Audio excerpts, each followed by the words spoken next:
ভালোই পারি। বাংলাদেশের বেশ কিছু রান্না ওদেরকে করিয়ে খাইয়েছি, ওরা অনেক বেশি পছন্দ করেছে। তো এই হচ্ছে ব্যাপার।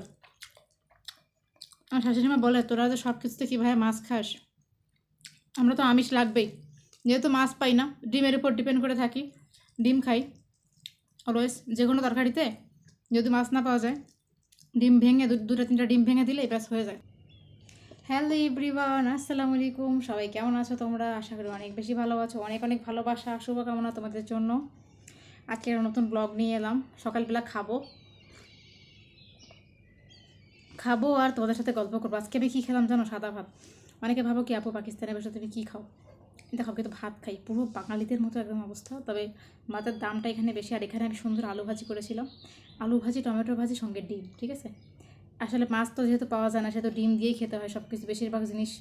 আর আমার বাড়িতে দেশি মুরগি আছে, তোমরা অনেকে জানো। তো দেশি মুরগির ডিম দিয়ে ভাজি করেছি, আলু টমেটো শুধু। সবজি একটা দেখো, অনেক মজার একটা সবজি, কিন্তু এটা তোমরা কিন্তু বাংলাদেশে তো অনেক পছন্দ করে, আমি জানি সবজিটা। তো আমি ভাতের সঙ্গে নিলাম। আর সকালে ভাত আর সবজি হলে হয়ে যায়। অবশ্য আমি রুটি মুটি খুব একটা খাই না, একদমই খাই না বলতে গেলে চলে। ঠিক আছে, তো যাই হোক, আজকে সকালের আমার রেসিপিতে এটা ছিল। আসলে ভাজিটা জলদি করে করেছি। তো ওই হচ্ছে ব্যাপারে। দেখো, একদম সাদা ভাতের সঙ্গে ভাজি, এটা একটা মজার খাবার। আর আমরা যারা বাংলাদেশি আছি, আমরা তো পৃথিবীর মানে যে প্রান্তেই যাই, আমাদেরকে এইটা দিতেই হবে, তাই না? আমাদেরকে এটা না দিলে হবে না। তো এই হচ্ছে ব্যাপার। এখন আমি খাই এটা। সত্যি বলতে মানে আমরা যারা বাঙালি আছি, আমাদের আসলে ভাতের বাইরে কোনো কিছু আসলে হয় না। ভাত আমাদের মেন। ঠিক আছে, বেশ ভালো লাগতেছে সকাল সকাল এইভাবে মানে গরমা গরম ভাত খেতে। আর গরমা গরম ভাত আমাদের বাঙালিদের একটা ঐতিহ্য। যেমন পাকিস্তানিরা, ওরা আসলে কি খায়? ওরা রুটি খাবে, সকালে পরোটা খায়। বাংলাদেশে অনেকে পরোটা খায় সকালে, আমি জানি। বাট হয় কি যে আমি খাই না, আমার ভাতই লাগে। আর যেহেতু আমি একটু বেশি পাতলা, তো ওই জন্য আমার ভাতটাই দরকার। মাত্র ওখানে ভাত নিচ্ছি, দেখো। আলু ভাজাটা কালকে এত বেশি মজা হয়েছে, আমার শাশুড়ি মা তো আমার থেকে পুরো অর্ধেকই নিয়ে গেছে, এরকম একটা অবস্থা। আর সঙ্গে ডিম ইউজ করি, তো ওরা আসলে ডিম দিয়ে ভাজে না, এমনি নর্মালি ভাজে। আর আমি যেভাবে ভাজি করি এভাবে করে না ওরা। ওরা আসলে একটু ঝোল ঝোল টাইপের করে। তো ঝোল ঝোল টাইপের যখন করে, ঝোল ঝোল টাইপের কিন্তু দেখবা যে তোমাদের খুব একটা ভালো লাগবে না। আমি কিন্তু ঝোল ঝোল টাইপের করি না, আমি করলে একদম মাখা মাখা করি, উপর দিয়ে তেল ভেসে উঠে বেশ মজা লাগে। আমি এরকমভাবে করি। তো ওদের বানানোর সাথে আমার বানানোর একটা ডিফারেন্স, এই জন্য কালকে আমার থেকে সবাই নিয়ে খাইছে, বলছে অনেক মজা হয়েছে। আর আমি মোটামুটি রান্নাবান্না খুব একটা খারাপও করি না, যা আমি আগে পারতাম না, বাট শ্বশুরবাড়ি এসে শিখছি, মোটামুটি ভালোই পারি। বাংলাদেশের বেশ কিছু রান্না ওদেরকে করিয়ে খাইয়েছি, ওরা অনেক বেশি পছন্দ করেছে। তো এই হচ্ছে ব্যাপার।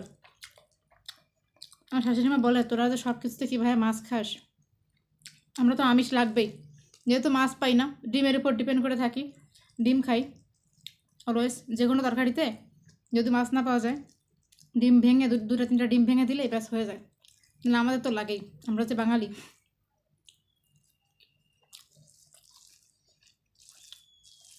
আজকে সকালে অনেক ভাত কম ছিল, অবশ্য রান্না করিনি, কালকের ভাত ছিল সেইটা।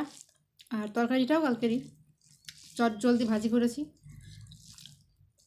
ব্যাস সেটা নিয়ে তোমাদের সাথে খেতে বসে গেছি। তোমরা কিন্তু কেউ আমার সাথে খাচ্ছ না, তোমরা কিছু মনে করো না।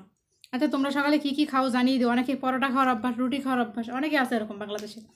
অনেকে বলতে কি প্রায় 60% 70% লোক তো হবে ভাত কম খায় সকালে, কিন্তু আমি খাই ভাত। আগে খেতাম না, যেহেতু এখন মেডিসিন খাচ্ছি একটু, জন্য আমার এখন ভাত খেতে হচ্ছে 3 বেলা।